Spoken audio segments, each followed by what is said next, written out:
이런 게 암을 일으키나? 이런 부분들이 있을 수 있어요. 생활하는 사람이 암 사망 위험이 한 82% 정도 높다.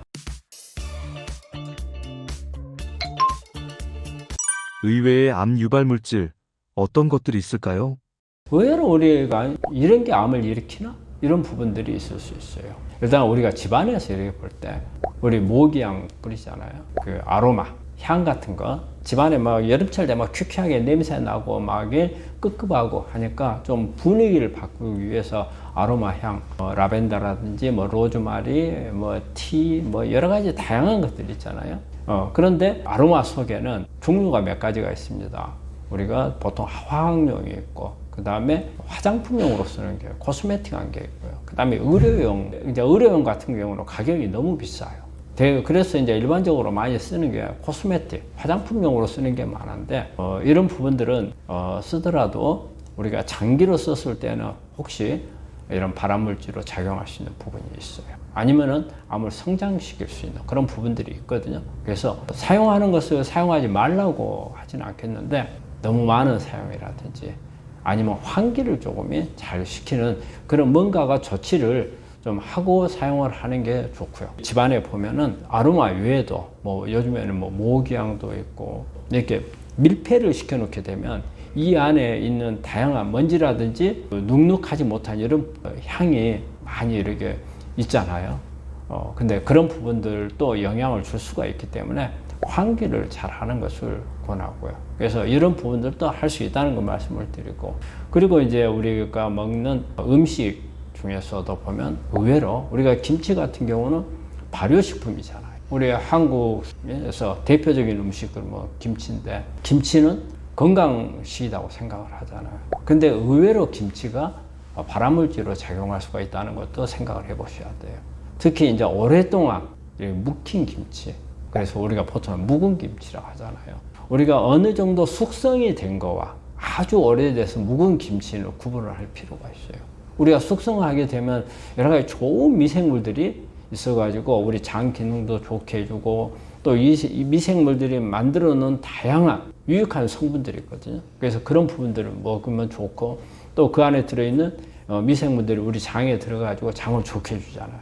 그런 개념에서 우리 김치는 아주 우리 건강에 좋은 음식이죠. 하지만 너무 오래 뒀을 경우에는 이 김치 안에는 좋은 미생물이 다 없어진답니다. 없어지고 그 안에 여러 가지 이제 좋지 않은 물질들이 만들어질 수가 있어요. 그래서 가장 많은 게 이제 질산염이 생길 수가 있는 거죠. 그래서 이게 발암물질로 작용할 수가 있다는 거예요. 또 하나는 우리가 묵은 김치 보면 항아리 같은 게 이렇게 보면은 뚜껑 딱 열고 나면은 그 하얗거나 푸른 곰팡이가 쫙 껴있는 거 아마 보신 경우 있을 거예요. 이 안에 이 곰팡이 안에 아플라톡신이라는 아주 독한 그 암을 일으키는 그런 독소가 있거든요. 이 아플라톡신이 거기에 있을 수 있거든요. 근데 이 아플라톡신은 우리가 보통 이제 김장독에서 제끼고 그 다음에 저 밑에 있어 김치를 끄집어내잖아요. 그러면은 이게 괜찮을 거다? 그건 아니에요. 이 곰팡이에서 나온 아플라톡신이 그 물에 녹아 있어요. 이 녹아있는 물속에 있는 아플라톡신은 열을 가해도 없어지질 않는 거예요. 한번 들어오면은 절대 그게 사라지지 않는다는 걸 생각을 하셔야 돼요. 너무 묵은 김치를, 오래된 김치는 그렇게 바람직하지 않고 우리가 적당히 숙성된 김치가 좋다, 이렇게 생각을 하시면 맞을 거예요. 그 다음에 또 의외로 생각할 수 있는 게 물이에요. 물이 암을 일으킬 수 있다? 상상할 수 없는 일이잖아요. 하지만 우리가 뜨거운 물, 보통 이제 65도씨 이상, 이런 경우는 우리가 뭐 마시면 뜨겁다는 생각이 들어요. 이 물은 우리가 WHO에 2급 A로 등록이 되어 있다는 거예요. 발암물질. 왜냐하면 이게 뜨거운 물질이 염증을 일으켜요. 화상을 일으키잖아요. 그래서 염증을 일으켜가지고 뜨거운 물 좋아하는 거나 이렇게 뜨거운 차를 좋아하는, 그 다음에 이렇게 뜨거운 구운 음식을 이렇게 좋아하는 경우에 이런 부분들이 암을 일으킬 수가 있어요. 특히 이제 중국 같은 경우에 보면은 뜨거운 차를 좋아하잖아요. 그 다음에 아이슬란드 같으면 뜨거운 생선을 바로 굽자마자 먹는. 그래서 그런데 보면 구강암이나 인후암이나 식도암 같은 게 잘 걸린다 하거든요. 그래서 화상에 의한 오랜 만성적인 화상이 지속되다 보면 세포가 변이가 일어나요. 그래서 안에 DNA가 변이가 일어나서 암으로 넘어갈 수가 있기 때문에 우리가 따뜻한 물을 마시라고 하잖아요. 하는 건 좋아요. 오히려 찬물 마시는 것보다 면역 유지가 좋거든요. 하지만 뜨거운 물은 식혀서 먹는 게 좋고 후후 불어가면서 오랫동안 습관적으로 하시게 되면 이것도 암을 일으킬 수 있다는 것을 한번 생각해 볼 필요가 있습니다. 그래서 이렇게 뜨거운 물을 먹는 게 정말 암을 일으키는가에 대해서 이게 그 논문이 나온 게 있어요. 우리 중국 사람들이 차 문화가 매우 발달해 있잖아요. 그렇기 때문에 중국 사람들이 이런 식도암, 인후암, 구강암이 많거든요. 그래서 이게 뜨거운 물이나 그 다음에 음식을 먹었을 때 식도암하고 어느 정도의 관계가 있는가 이걸 연구한 논문이 있더라고요.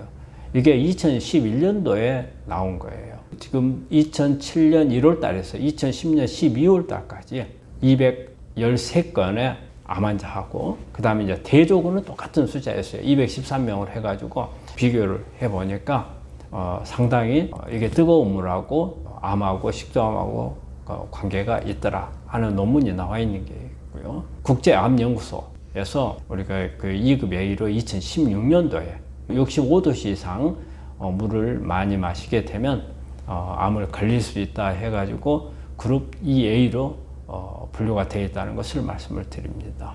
그리고 이제 그 외에 또 하나, 이것도 아주 사소하죠.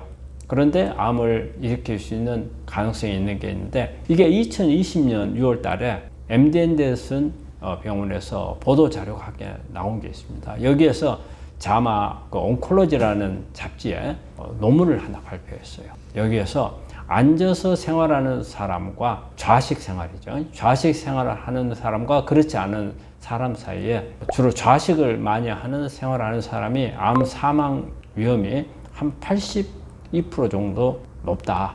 이렇게 연구 자료가 나왔거든요. 여기에서 주 저자인 수잔 길크리스 박사가 뭐라고 했냐면 자기들의 암 결과가 암 진단을 받기 전에 오랫동안 앉아있던 기간과 내가 암을 발견하고 사망 시간하고까지의 시간을 이렇게 관련이 있을 수 있다는 것을 보여준다. 이런 내용을 말했거든요. 그래서 너무 오랫동안 앉아서 일을 하는 분들은 조금 생활 패턴에서 자주 일어나서 운동을 해주고 환기를 하고 좀 분위기를 바꾸고 그래서 너무 오랫동안 앉아있는 부분을 피하는 것도 암 예방을 하는데 도움이 되리라고. 특히 요즘에 뭐 직장 생활을 하는 분들, 특히 이제 컴퓨터 앞에 앉아 있으면 아침에 시작하면 점심 먹을 때 일어나고 또 점심 먹고 나 잠깐 쉬었다가 또 끝날 때까지 하고 이런 분들은 좀 위험할 수도 있잖아요. 그래서 이런 사소한 것도 우리가 암하고 관련이 있을 수 있다는 것을 말씀드립니다.